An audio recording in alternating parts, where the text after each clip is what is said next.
સામ દામ દંડ ભેદ અપનાવીને થાકેલી પોલીસને આખરે ચોકલેટે સફળતા અપાવી। ચોકલેટ ખાવાની ટેવને કારણે પોલીસ સામે આખરે આરોપીએ વટાણા વેરી દીધા।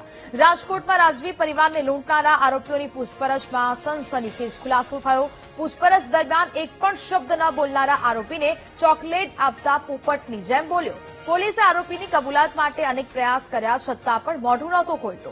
આખરે લૂંટારુએ ચોકલેટની માંગ કરતા પોલીસે ચોકલેટ ખવડાવી। ચોકલેટ ખાધા પછી રાજવી પરિવારને લૂંટવાની સનસનીખેજ ઘટના પરથી પડદો ઉંચકાયો છે। ચોકલેટ ખાધા પછી આરોપીએ ભાગ બટાઈ સુધી તમામ કબૂલાત કરી લીધી છે। મધ્યપ્રદેશના પહાડી અને જંગલ વિસ્તારમાં લૂંટ કરીને આરોપી ભાગ્યો હતો। આરોપીઓ પોતાના દરેક ઘરે કુકડા રાખતા હતા। કુકડા રાખવાને કારણે અજાણી વ્યક્તિ આવતા સતર્ક થઈ જતા હતા।